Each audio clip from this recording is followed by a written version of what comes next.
The Big 12 misses Oklahoma so much that they decided to throw them a bone this weekend.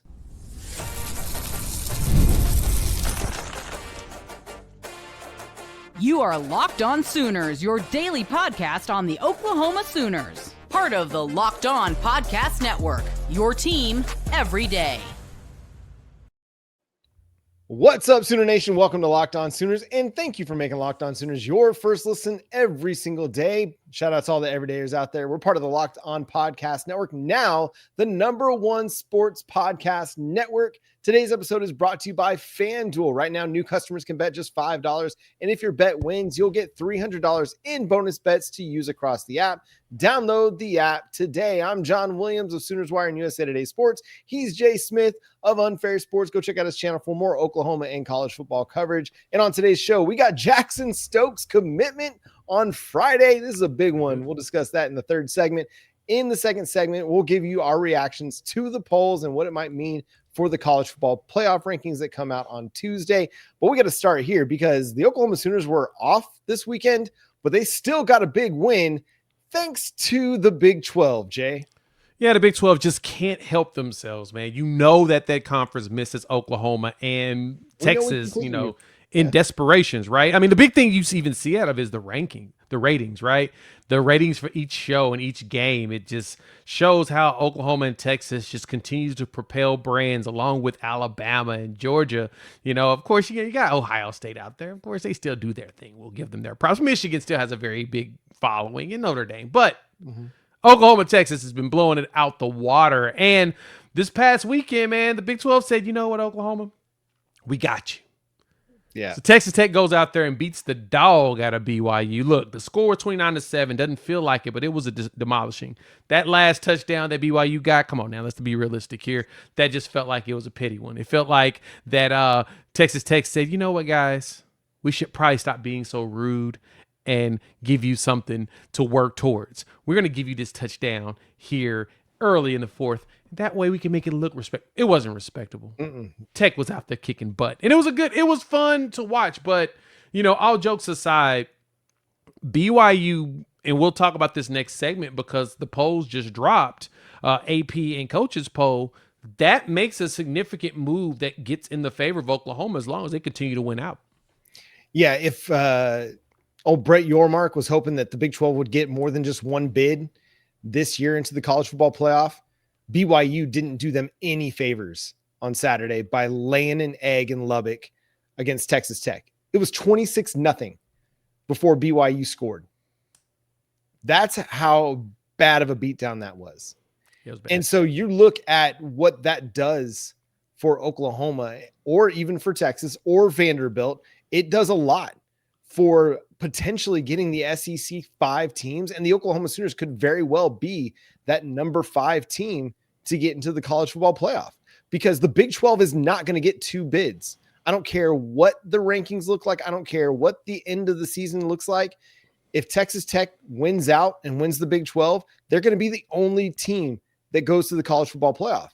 And so BYU not showing up to the party when College Game Day's in town and it's a big time top 10 matchup, you didn't do the Big 12 any favors. All you did was help Oklahoma. You helped Texas and give the SEC a path to getting 5 teams in this year's college football playoff. 100%. And even for BYU itself, I mean, based upon their schedule, they have a beeline to face Texas Tech once again for the Big 12 championship game. But if all honestly, the Big 12 needs to be begging Pitt to show up and knock off Notre Dame in a very close game. That way Notre Dame is knocked out of even any conversations about being in the playoffs itself. Because, right now Notre Dame is just riding the fact that they don't have anybody that's really challenged them all the way up into the playoffs, in which I'll give it to Notre Dame. When they play really good teams late in the season, they still show up. Yep. They're going to be a tough out in the rounds, but should they really be getting in there based upon their schedule? Probably not, but they're going to be 10-2, they're going to be able to get in if they get there. Now, Pitt knocks them off. They're not getting in at 9-3. So that's what the Big 12 should be praying for. But BYU, you were playing with house money this entire time. You've been playing with a true freshman quarterback. Bear's a beast. I like Bear. I think that he's fantastic. I watched him in a few games. I got friends that are BYU fans. So I've enjoyed watching him play with that house money like that. But at some point, when you reach a defense that's prepared for you, look, I know that TCU game should not be that much of a challenge, but Sonny Dykes does well against young quarterbacks. That one's going to be a toughie. And same thing is traveling out there to play against Cincinnati. But yeah, it's going to be interesting to see where the Big 12, how the Big 12's chances of getting someone else in is going to look like. I mean, Texas Tech, now that they're healthy, they should beeline through, win the Big 12 championship, and automatically be in there. But there's nobody else in that conference that even is going to sniff the chances of getting in there as long as everybody else take care of business. Because the good thing for the SEC is Oklahoma, if we pull off the upset win in Tuscaloosa, Alabama's still going to get in. 10-2, they should not lose any more games for the rest of the season. They lose to Auburn at the end of the season. That's a different story. But they shouldn't. They should beeline straight through 10-2, and you're going to have them. You'll have Georgia. You're going to have Texas A&M. Like, the struggle for, even in the conference, when you look at it, John, Texas is going to have to beat Georgia to make sure that they're not knocked out of two. Yeah, they got to beat Georgia and Texas A&M. But after BYU lost in the way that they lost, the door has kind of cracked open for me to believe that a 9-3 Oklahoma team could actually get in. I'll kind of believe it when I see it. But if the committee is truly going to take into account strength of schedule, then they're going to have to take into account Oklahoma. Even at 9-3, they're going to have to consider it, because a BYU team, even if they go and get to the Big 12 championship game, are they a better team than Oklahoma? No, they're not. I'm sorry. They're not a better team. Just because you have fewer losses doesn't make you a better team. Yeah. If you don't beat Cincinnati, you're done. You've got to beat Cincinnati. That's going to be a tough game.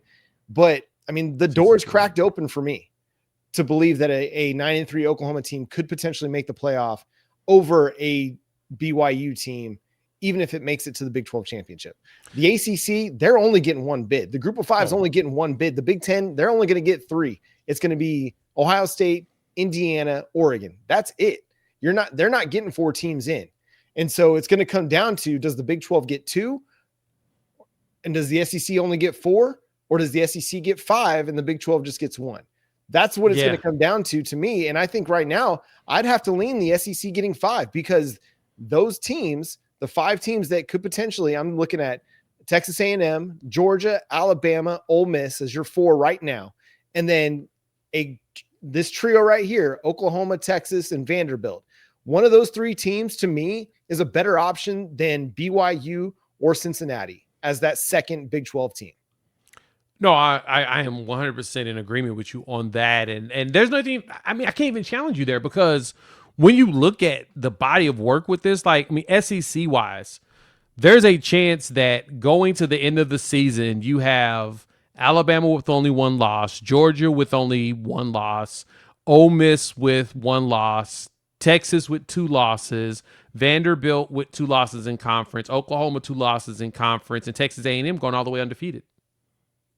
There is a chance that, I mean, if Texas A&M goes undefeated, then Texas will end up with 3 losses. But there's an argument there for, let me see, that's Oklahoma, Vanderbilt, Ole Miss, Georgia, Alabama, and Texas A&M. That's 6 teams that borderline has an argument to get in because of how highly ranked they are. Yeah. That's where the challenge is going to come for them. Like, I think Tennessee goes all the way to the Vanderbilt game. And then that one, to me, would be your final potential play-in opportunity. Mm-hmm. And if Vanderbilt pulls it off with a ranked Tennessee who should be top 20 at that point, they may be able to pull their bootstraps up and get in there. It's going to be tough. It's going to be a tough final week of the season if things this weekend shape out the way that we hope. Yeah, if Oklahoma beats Alabama and runs the table, I think they're in pretty good shape. But what needs to happen, though, is Texas is going to have to lose to Georgia and maybe even Texas A&M, because that head-to-head with Oklahoma, that's going to weigh, favorably for the Longhorns if they're both 10-2. So you need Georgia, you need Texas A&M to take care of business against the Texas Longhorns, and Oklahoma needs to win out to definitely be in. But again, like I said just a little bit ago, BYU losing in the way that they lost to Texas Tech, to me, cracks the door open for the Oklahoma Sooners. Let's take a look at the latest USA Today coaches poll and the AP Top 25 coming up next here on Locked On Sooners.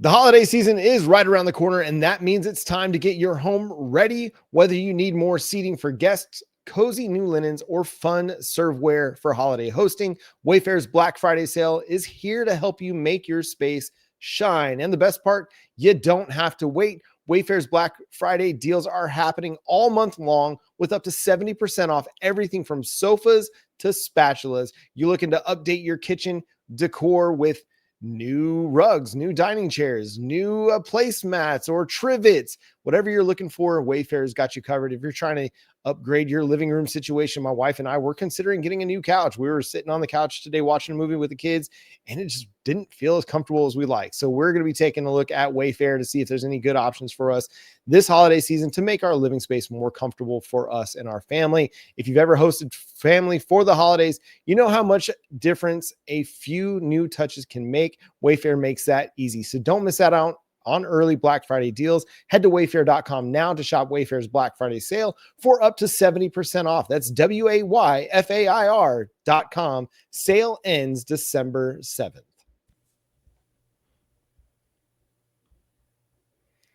And again, thanks for making Locked On Sooners your first listen every single day. Shout out to all the everydayers out there. And thank you for making Locked On the #1 sports podcast network in the industry. Jay, we got new polls out. We got USA Today and AP Top 25, and the Oklahoma Sooners got a bump, even though they got the week off.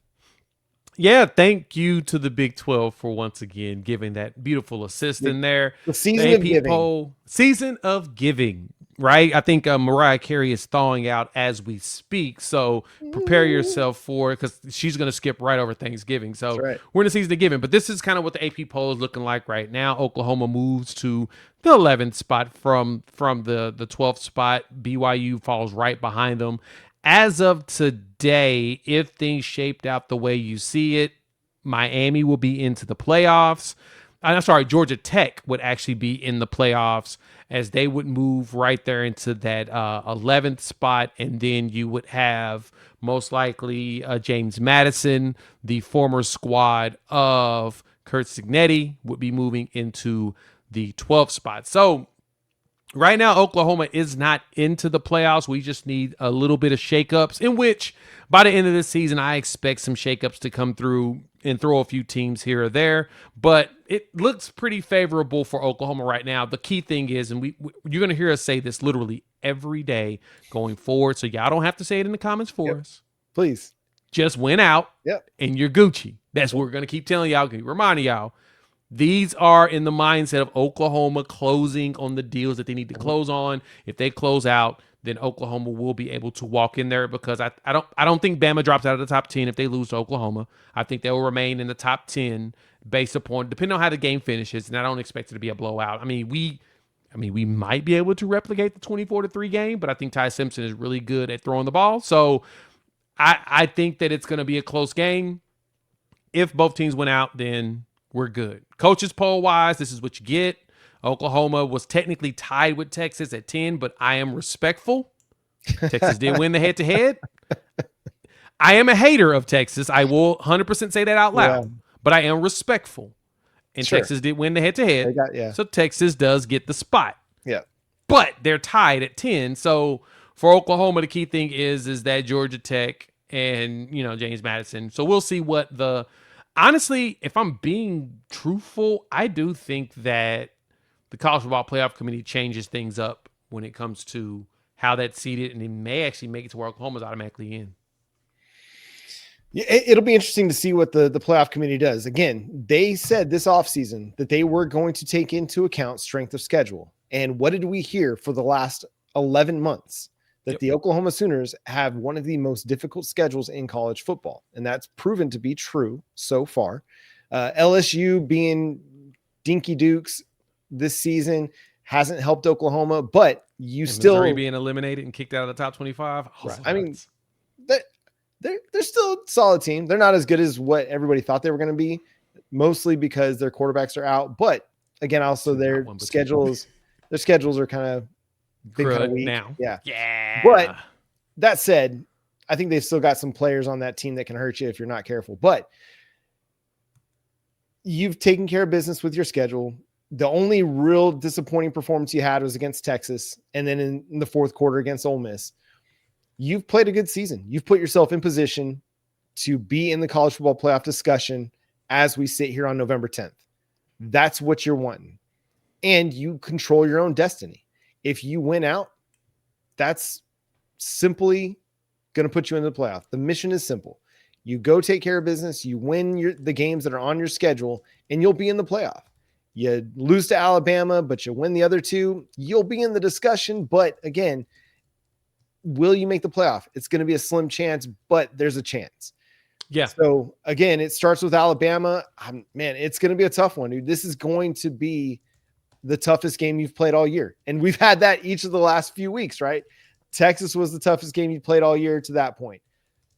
South Carolina wasn't, but then Ole Miss was the toughest game you'd played all year. And then Tennessee was the toughest game you'd played all year. It's just the challenge has grown as you've gotten deeper into the season. And then here we go against this Alabama team on the road in Tuscaloosa. Once again, the toughest game you've played all year. It's time to rise to the occasion. This team's played well on the road under Brent Venables, in my opinion. Last year, in the first year in the SEC with a terrible team, or terrible offense at least, Oklahoma hung in there. They beat Auburn on the road. They hung in there with Ole Miss for 3 quarters. They hung in there with LSU on the road for a half. And you were beating Missouri until like the final 2 minutes of that game. So this has been a good road team under Brent Venables. Can they rise to the occasion one more time in Tuscaloosa this season? I think that they will. I think they'll go and they'll play a really tough ball game. And then it's going to come down to a few plays here and there, and it's going to come down to execution for Oklahoma's offense. Can they execute in a tough environment? But you're right where you want to be. You're exactly in the spot that you want to be at. And you're right. This team has played a lot better on the road than we've kind of given them credit for. They really have. They have. The biggest issue is, and I've now come to the conclusion that this is not on Brent Venables. Like, I've wanted to blame BV for this and really jump onto him for this. The penalties, for the most part, have really been on him. Like, it hasn't been on the staff as far as discipline and stuff goes. No one calls anything on us. Like we don't get anything favorable. Yeah. You watched Tennessee hold most of the game. You've watched other teams hold most of the game. Punt return block from the backs. As violent as this defensive line is, and again, you will keep me hear me preaching this sermon as well. Do not let the refs determine your success. You're gonna have to overcome them. It's unfortunate. It's just what it is, and we just don't get the calls like other teams do. Like, it's just the game's the game. Yeah. This defensive line is that darn good that I honestly, I think the refs look at it and be like, there's no way possible that they're this elite.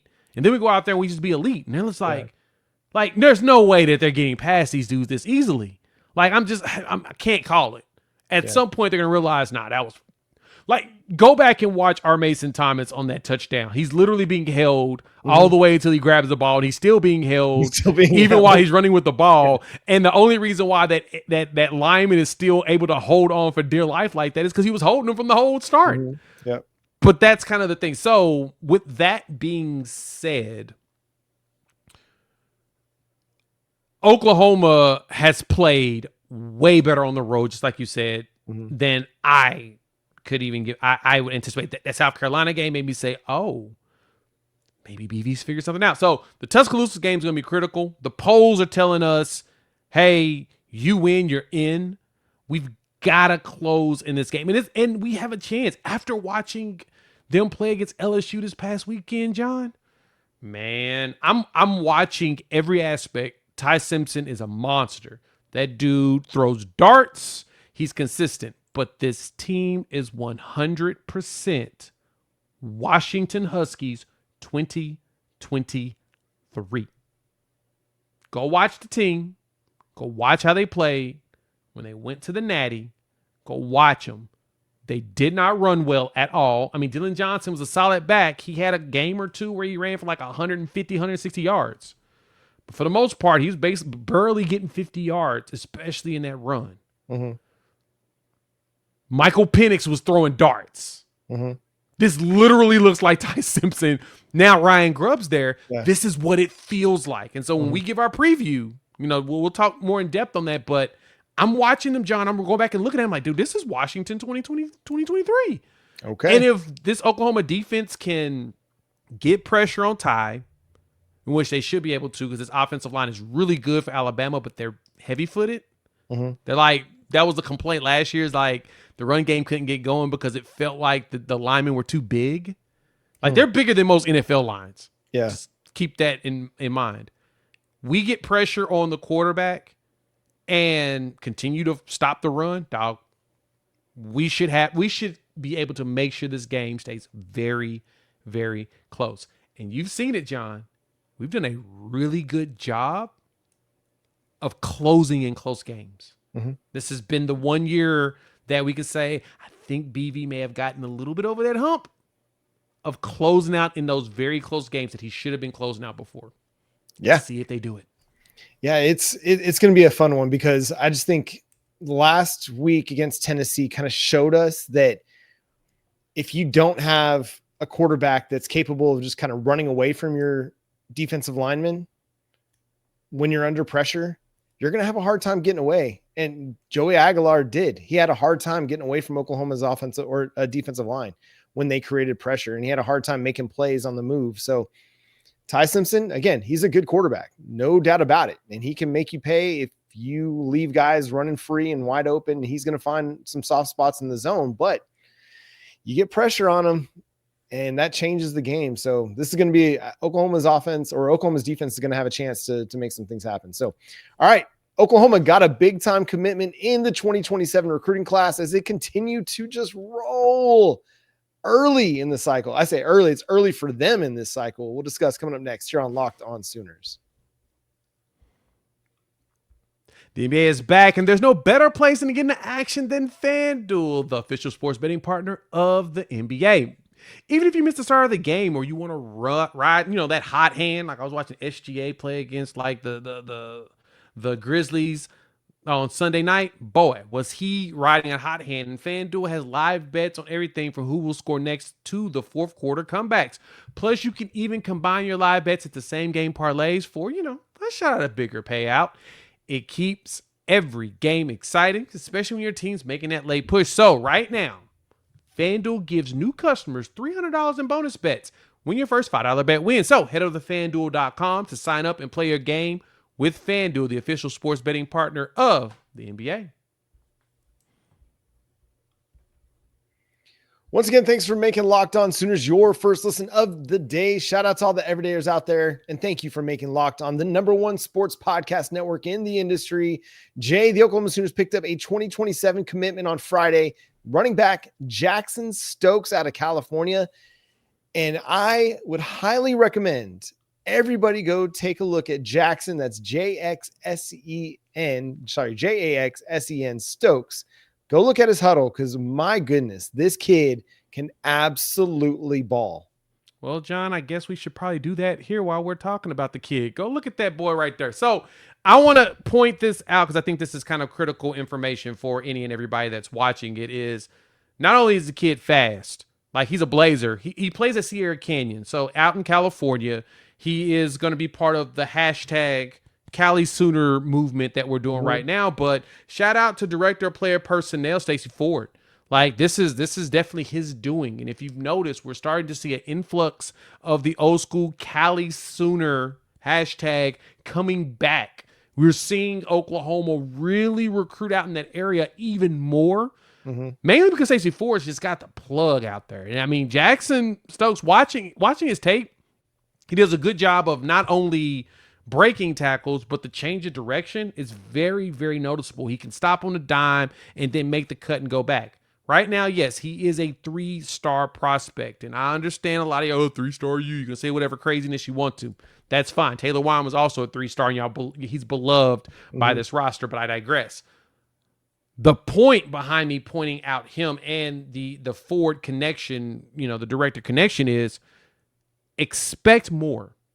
Expect him to start to really dig into the pipeline there, because these kids recognize, they understand, they see when they have a dude out there really like, showing them some love, they're like, wait, there's a chance for me to get this too?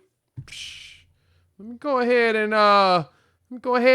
tap in with my guy, because there's another player out there that's a top 4-star player that I know Oklahoma has a really good chance of, because we're winning these services here. Yeah, Jaxsen Stokes, I watched him on Friday. This is not a kid that I really knew that was on Oklahoma's radar, but when he committed to Oklahoma, I was like, all right, let's go check him out. Yep. I had a hard time not vocalizing my excitement for this kid. He is just phenomenal. And he's not going to be a 3-star for long. By the time his high school career is over, he will at least be a 4-star and could push for higher, because he's that dynamic of a player. He is so good with the ball in his hands. Whether you want to run him outside the tackles, inside the tackles, he's got great vision, great patience. Some of the inside the tackle runs are just phenomenal. He gets behind his guard and he's like just kind of hiding behind his guard as his guard's working to the second level. And once his guard gets to the second level, makes his cut and he's gone. You talked about how he's able to make guys miss in the open field. I love the way he runs through tackles.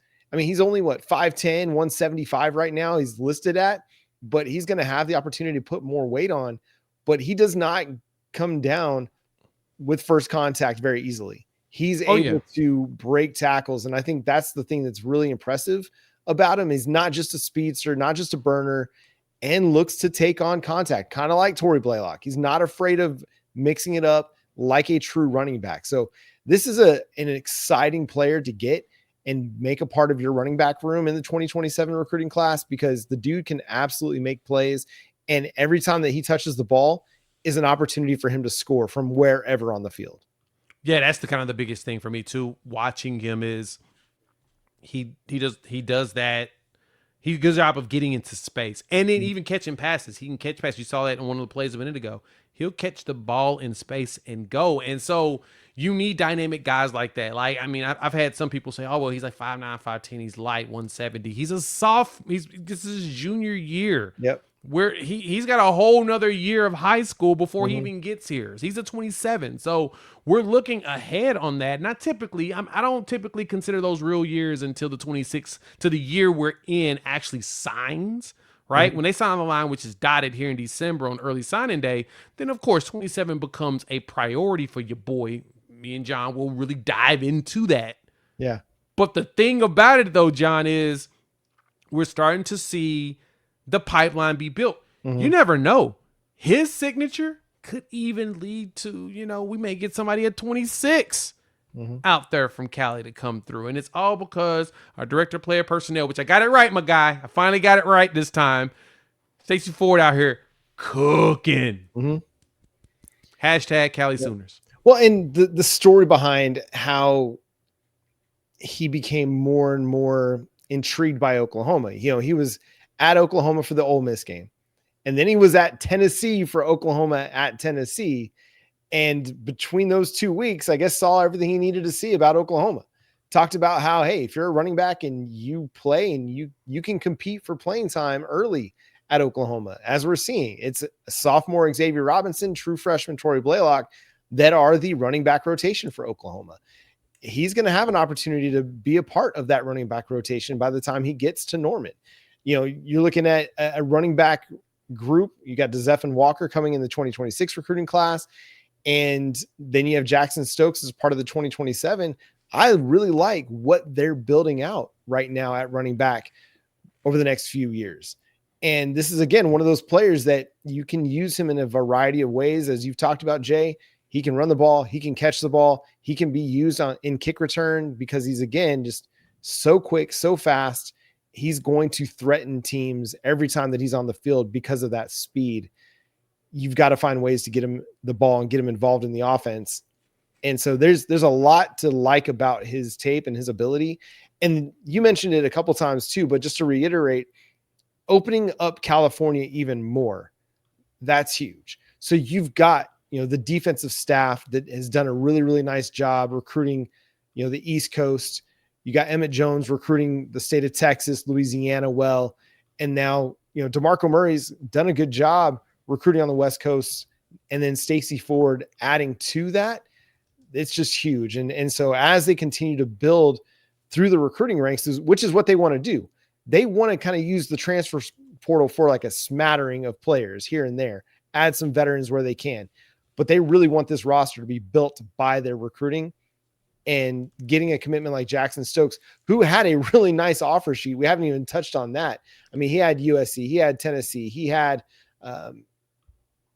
Oregon was on there, Penn State, Notre Dame, Cal, Arizona State. And basically, John, anybody that's going after running backs, teams you probably want to follow behind. You got Oregon, Notre Dame, Tennessee, USC, you got Cal, Penn State, who's pretty infamous for running backs too. Arizona State, who's been finding diamonds out of rough. Shout out to Kenny Dillingham. Him and his staff has been killing it in that one.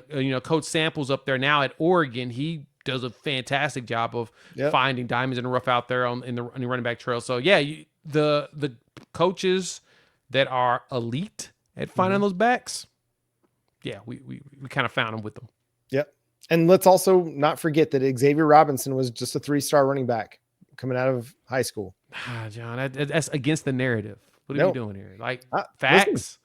Listen, I just want people to understand. What is this? Check facts. The offer sheet, watch the player play, and then decide if you think he's a good player or not. I don't like you throwing facts into all of my hyperbole, John. That's kind of disrespectful of you. My feelings are hurt. Hey, I'm feeling hurt. My feelings. Listen, we only bring facts on the most viewed Sooner show in the market and the most watched, listened to podcast network in the world, Locked On. We only bring facts. That's all we're gonna bring is facts. That's what we're gonna do, huh? That's it. You everydayers know it. Knowing. Everydayers understand that there's facts here, but that's not going. It's going against my narrative. He's 3-star, John. That's all right. That's okay. Listen, I might even claim Jaxsen Stokes to be my favorite player of the cycle, and it's really early in the 27 cycle, but he might be. And I don't know why I end up having an affinity for the 3-star guys, because they don't get any respect. Jaden Jackson was my dude, even while he was leaning Texas. And it looked like it was going to be Texas that was going to get him. You can go back and you can watch Locked On Sooners from back in the 2025 or 24 recruiting cycle. I claimed it. Jaden Jackson was my dude. Loved his tape. Was hating the fact that he might end up at Texas, and was thrilled when he committed to Oklahoma. So I don't care what the star status is. No disrespect to the recruiting guys. I just want good players on my team. And Jaxsen Stokes is one of those guys that is a really, really good player. So anything else to say here, Jay? No, I think we're good. I think we've hit the marker on this one, and Stokes is going to be one of many going forward. Yep. Shout out Stacey Ford, DeMarco Murray, the Oklahoma Sooners offensive staff, Brent Venables, for picking up a big-time recruit in Jaxsen Stokes. That's going to do it for today's episode of Locked On Sooners. Shout out to all the everydayers out there. Make sure you're tuned in and subscribe to the show wherever you get your podcasts. And again, thanks for making Locked On the #1 sports podcast network in the nation, in the industry. Make sure you follow Jay at Unfair Sports. Go check out his channel, Unfair Sports, over on YouTube. You can follow me at John9Williams and read my work covering the Sooners over at SoonersWire.com. The show is at Locked On Sooners on all of your favorite social media platforms, so make sure you follow us over there. But until next time, he's Jay, I'm John. We'll talk to you then. Boomer Sooner. And it's Monday, November 10th. Just another great day to remind Ben Arbuckle to run the dang ball.